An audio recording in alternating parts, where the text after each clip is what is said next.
Town, the saga of the Roaring West.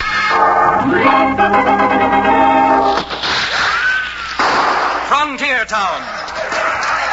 El Paso, Cheyenne, Calgary, Tombstone. Frontier Town.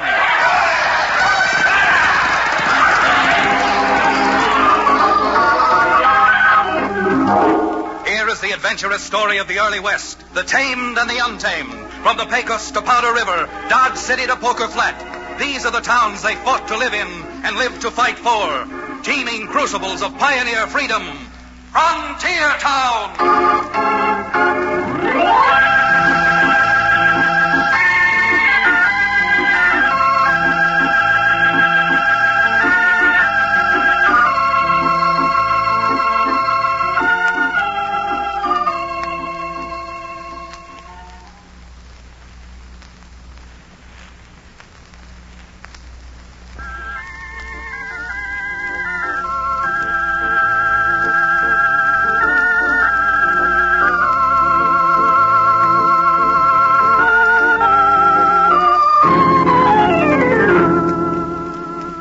Ever hear of Dos Rios? Well, it's a saddle-stop cow town smack dab south and east of Denver and sprawls boisterously across the frontier. I live in Dos Rios. I'm the one and only lawyer there. Name? Chad Remington. Well, lawyer or no, in that frontier country, there's always something going on, something mighty interesting and, doggone near always, dangerous. Oh, not just rustlings and bank holdups, stagecoach and mail car robberies.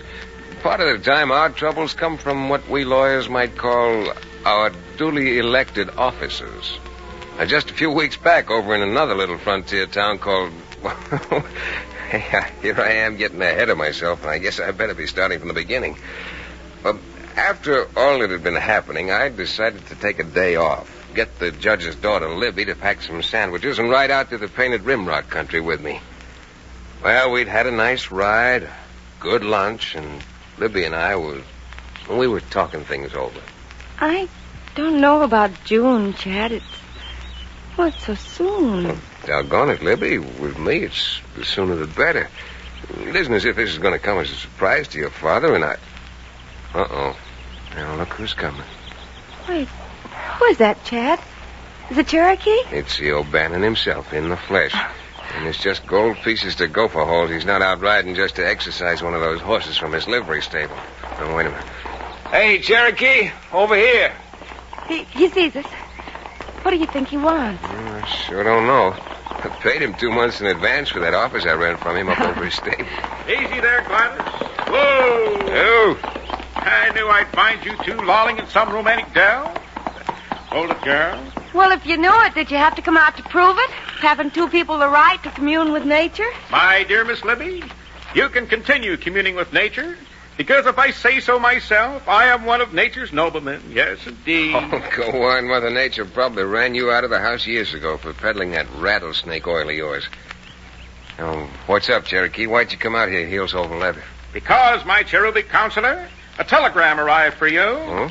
And since old Hank at the Western Union office said it was important, I thought I'd hit the saddle and try to find you. Here. Oh, thank you. Excuse me, Libby.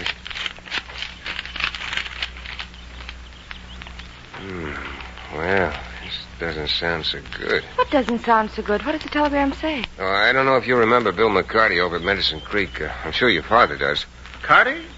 Isn't he the tax collector over in Comanche County? Yeah, but he's not the county collector. He's a local tax collector for Medicine Creek. And the telegram's from Bill. And from the little he says here, it looks as if he might need some legal advice. Legal advice, I'll bet. Anytime anyone sends you a telegram, they don't want legal advice. They're looking for two-fisted help. Oh, listen to the man. Chad, would you mind telling me what it's all about? Why should the tax collector in another town in an entirely different county suddenly telegraph to you? You can't tell much from what he's wired. Having filed the telegram at the Medicine Creek office, apparently Mr. McCarty was a little more than a wee bit cautious. But if I can read between the lines, Bill's mixed up in some sort of political shenanigans that involve the mayor of Medicine Creek. Politicians. Those I've met, not counting the sheriffs, rangers, and marshals, have been even more deceitful than the third-rate medicine man. Well, you should know, Cherokee. As a first-rate medicine man, Cherokee, and the owner of a second-rate livery stable, would you be inclined to lend me a horse and ride over to Medicine Creek with me? That I would. That I But, would. Chad, we were talking about, well, you know. Now you want to pick up and... I guess I just don't understand men. Well, Libby, I guess you understand one man a little too well. And he thinks the sooner we get started, the sooner I'll get back to have that little heart-to-heart talk with your father. So I'm all for packing up and getting started today.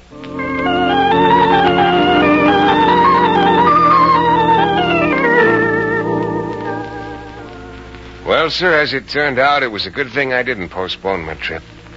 Truth of the matter is, as it turned out, it was too darn bad I couldn't have gotten started a day earlier. Because while Cherokee O'Bannon and I were leaving streamers of red dust behind our pounding horses, the stage was being set in Medicine Creek for the big blow-off. As we feasted together later, the mayor of Medicine Creek, the Honorable Richard E. Dalegood, had sent for his tax collector, Bill McCarty, and exploded his bombshell. Now, is that clear, Bill? Mayor, do you realize what you're doing? You're actually raising taxes to 3 times what they were last year. McCarty, I had you appointed as tax collector because I felt you were one man interested in seeing Medicine Creek grow.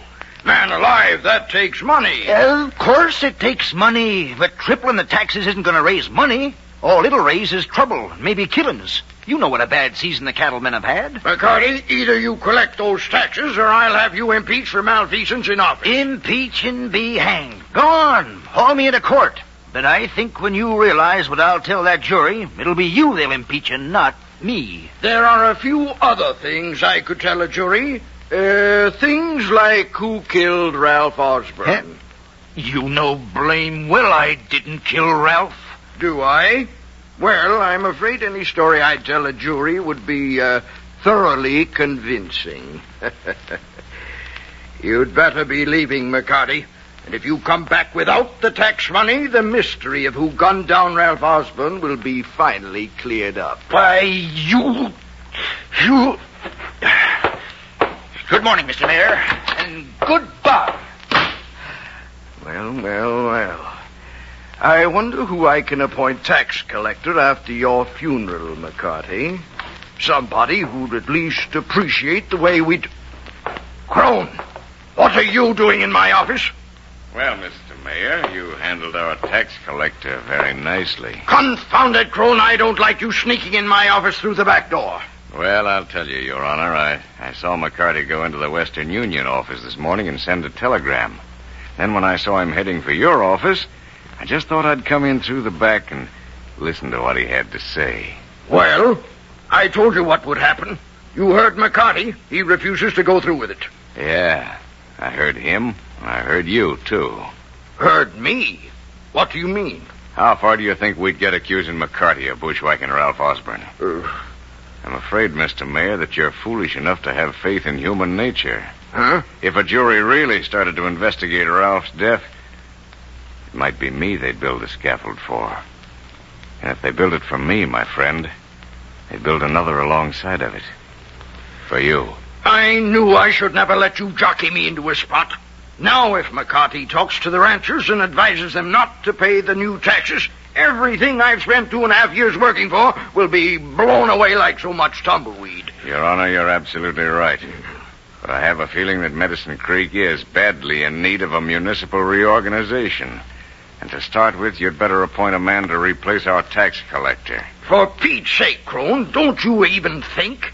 If I throw McCarty out now, it's a cinch every landowner around here'd believe his story. Oh? But how can they believe his story, Mayor? I mean, did you ever hear of a dead man talking?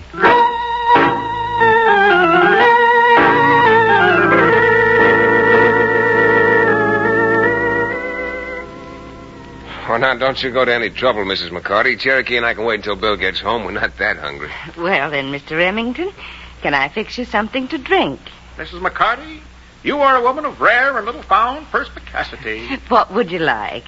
Tea? Well, Cherokee, aren't you going to answer the perspicacious lady? Tea? On reflecting, my dear Miss McCarty, I've decided that perhaps Chad is right.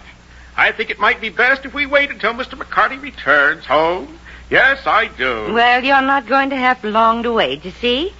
Comes Bill now, just riding over the ridge of that hill. Hey, he certainly looks well, doesn't he?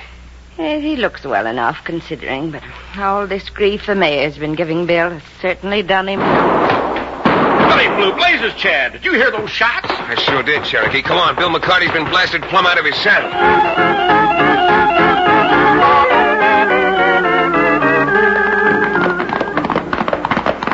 There he is, Chad. Raina. All right, Cherokee, help Mrs. McCarty off her horse. Chad, is Bill... Yeah, he was gone before he hit the ground. Those filthy killers. Those dirty, sneaking coyotes. They didn't even give him a chance to fight back. Well, I'll fix them. I'm going down and blast that no-good, crooked gambler myself. Gambler? That's what I said, gambler. That thieving crook Carl Crone. He's the one who's behind the mayor. Now, just a minute. No situation like this is ever cured by another killing. What's more, you have no way of knowing if it was this Crone or anyone else in Medicine Creek who dragged Ghost your husband. Don't say that. Who else could it have been? Must have been that gambler. Cherokee, I think you better help Mrs. McCarty back onto her horse. Anything you say, Chad. Come on, Mrs. McCarty. Let go. You take your hands off of me. Here, Cherokee, I'll give you a hand. Look, if you're right about this gambler, Mrs. McCarty, we'll find out soon enough. When we do, I've got an idea I'm going to deal myself into his game. Except I'll be using my own deck.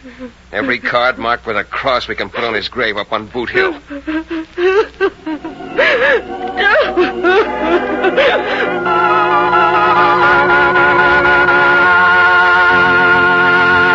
We'll return to the exciting second act of our Frontier Town adventure in just about 1 minute.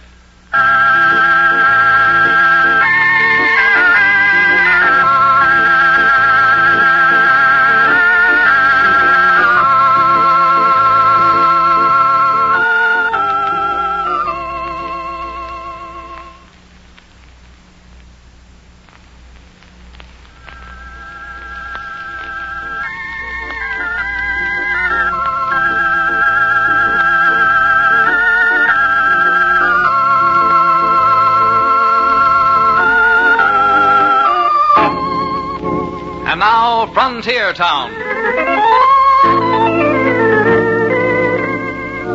Well, you can see now what I meant when I said it was too blame bad Cherokee and I didn't get to Medicine Creek a day earlier. Bill McCarty gunned down in cold blood almost at the doorway to his ranch. And Bella McCarty, Bill's widow, hysterically furious, and despite everything Cherokee and I could say, vowing she'd avenge her husband's brutal murder. However, while Leo O'Bannon and I were doing everything we could to quiet and soothe Bella McCarty, down at the mayor's office, an entirely different kind of scene was taking place. A fine lot of good you did getting rid of McCarty. Now, believe me, Crone, there isn't a landowner in the whole district who isn't seeing red. My, Mr. Mayor. A man of your perception is worthy of real political ambitions. How skillfully you keep your finger on the public pulse. That's enough, you cheap tin horn. Well, I must acknowledge that since tin horn is a synonym for gambler, you may be right. But you listen to me, you overweight muttonhead. You keep on like you're going, and this whole town is going to have an election. We'll not only elect us a new tax collector, we'll elect a new mayor. Now, look here, Carl. There's no reason to go losing your temper at me. All right. And suppose you just listen. Don't you think I know the ranchers are up in arms? Well, that's exactly what I want. What you want? You bet. Don't you realize what a cinch it'd be for us if they get mad enough to try shooting it out with the duly elected legal authorities? Why, they wouldn't dare. We could throw every one of them in jail, and by the time they got out again, they wouldn't have any more ranches left than a porcupine has feathers. Well. So you're finally getting some sense through your thick head. So I'm finally getting some sense. But don't you think some of those ranchers are going to get some sense, too? What of it? All you have to do is sit here in this office the taxpayers furnished so nicely for you and keep your eyes glued on that safe I loaned you. Because, Mr. Mayor, with the help of a few of my friends, it isn't going to be very long before that safe's so crowded with greenbacks it'll take a 20-mule team to move it.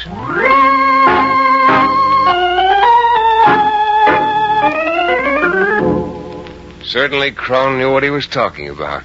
He had several friends in Medicine Creek, notably one gunslammer known as Baldy and another disreputable maverick who, for the time being, was using the name of Quirt. Well, despite everything Cherokee and I could do, McCarty's widow called a meeting of most of the taxpayers in and around Medicine Creek, and that's when Baldy and Quirt started sowing the seeds Mr. Crone wanted planted so badly. Sure I'm right. There ain't no law no place that says we gotta let that mare bleed us to death. Folks, Baldy's telling the truth. We're the citizens. We're the taxpayers. When all's said and done, it's us who makes the laws. So I say if we gotta have some new laws around Medicine Creek, let's make them. With Winchesters and six guns. Bella, Mrs. McCarty, don't you realize what you're doing? You'll never get any place with mob law. You don't have to pay taxes around here, Chad, so why don't you just keep out of this? That's what I say. Well, how about it, neighbors? Are we going to organize the Taxpayers Protective League? That's it? Now you're talking. By the beard of St. Patrick, if he had one. Have you folks all been out in the pasture eating local weed? Be sensible. Listen to Chad Remington. Do you think I'm enjoying this? Bill McCarty telegraphed me to come over and lend a hand. And now, more than ever, that's what I intend to do.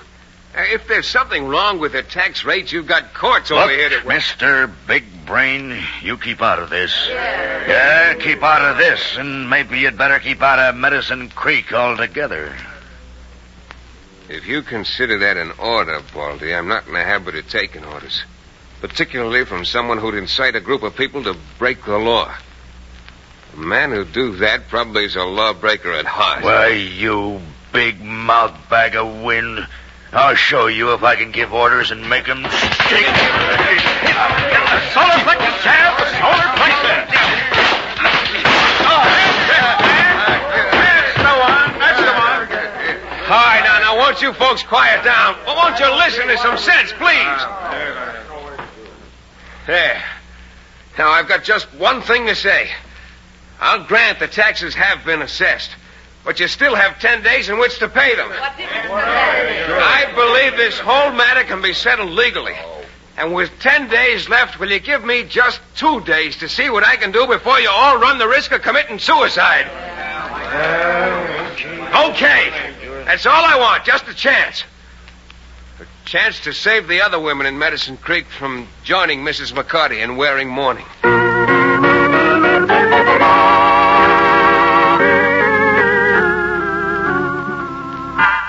Crone, I'm telling you the truth. Me and Quirt had the whole meeting sewed up until this lawyer got up in the soapbox and butted in. So the ranchers aren't going to fight back, eh? It sure don't look that way. They agreed to give Remington time to do something rather legally. Yeah. Well, in that case, we're not going to waste any more time. Huh? You know what he's talking about, Quirt? I sure don't. If Remington talked them into not fighting back, we're fixing it so they will. So get the rest of the boys and oil up your guns. Medicine Creek's going to have a range war, and we're starting it ourselves. Knock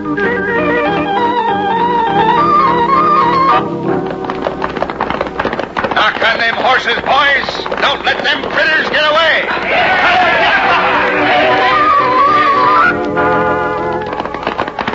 That's the Lazy J boys coming now. Rein up. Okay, now, let him have it.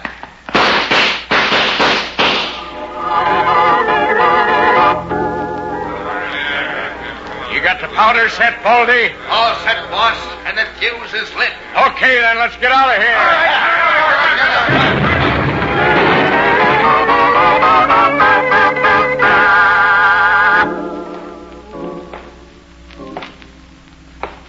Cherokee, he's your friend. Can't you do something to make Chad stop? He's been pacing up and down like a caged catamount for the last hour. Done all I could, Bella. Even offered him a drink of genuine rattlesnake oil to soothe his nerves. The only thing that'll soothe my nerves is some way out of this. If I hadn't talked the ranchers around here into not organizing, some of those men hurt and killed last night might still be here. Well, now, there's no use crying over spilled milk. It's not milk, it's spilled blood. If I could only figure some way of proving what we all know and then putting those weasels in jail where they'd be safe. Chad, my boy, even jails aren't safe. Matter of fact, a lot of safes aren't safe. Yes, indeed. Learned that many years ago. Well, that safe in the mayor's office seems to be burglar-proof, but of course, being a burglar himself, maybe the mayor knows... Wait a minute, Bella. What's safe in the mayor's office? Well, the city safe. Safe he keeps all the tax money in. Tax money? Since when does the mayor keep the tax money? The tax collector's supposed to keep that. Really?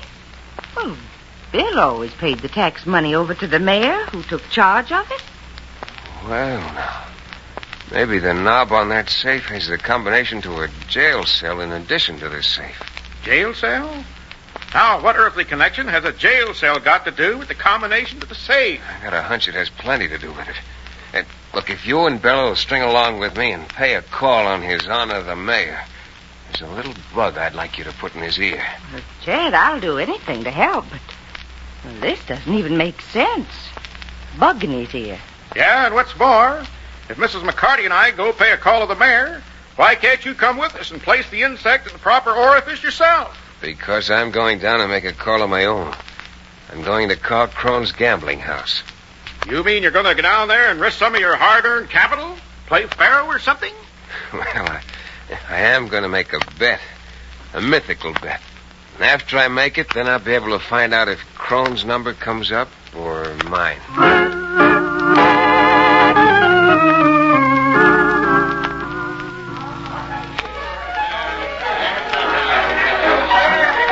Yeah. I've heard all about you, Remington. I've heard all about you, Mr. Crone. In fact, that's why I paid you this call. Do tell. Uh-huh. I thought you'd like to know that your friend, the mayor, suddenly packed up and took the stagecoach out of town. Why should I care if the mayor left town? You know the answer to that better than I. But he was carrying 2 very heavy carpet bags. Remington, I've been at this game too long not to know the only card you've got in the hole is a deuce. You're bluffing. Well, then why not call my bluff by going over to the mayor's office with me and finding out? Okay. I'll just take that bet. And if you have got a deuce in the hole, Remington, you're going to find yourself dead broke. Or just plain dead.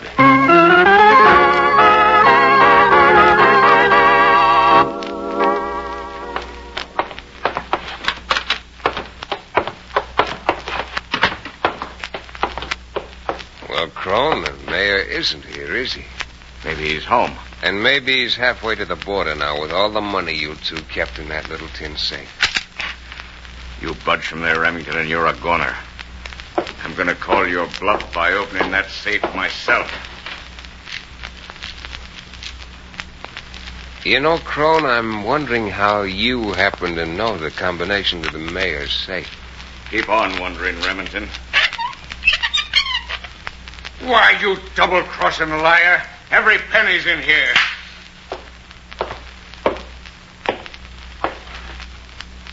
It didn't work, mister. But even if it had, it wouldn't have made any difference. You're through. So long, lawyer. You'll find your corpse at the bottom of the rapids. Well, Crone, you can't say I didn't back my little bluff with that. But you haven't pulled that trigger yet. You'll never live to say that again.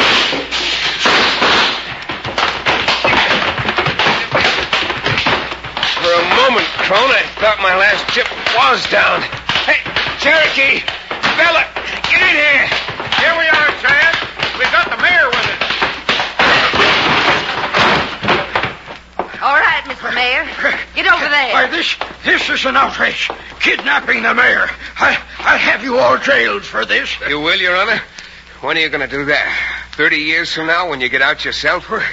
Because that's just about what the jury will give you when they find out that the most notorious gambler in town knew the combination to your safe and what was in it.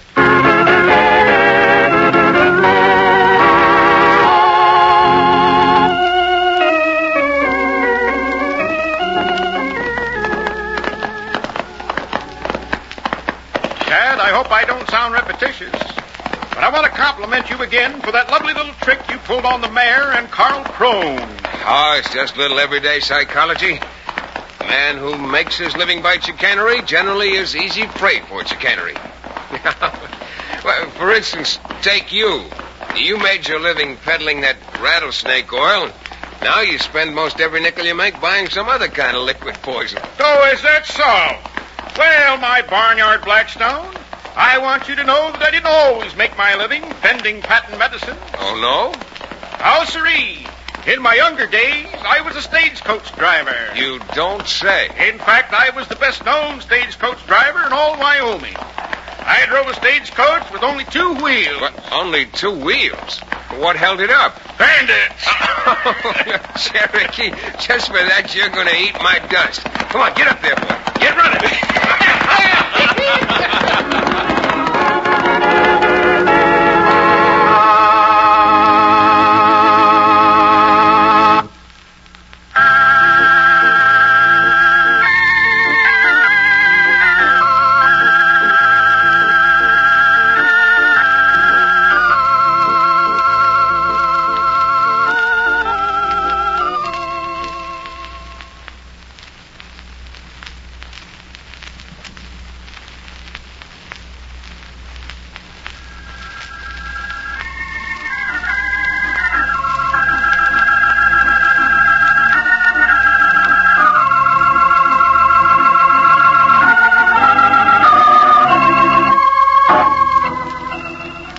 Frontier Town, starring Tex Chandler, is a Bruce Ells production.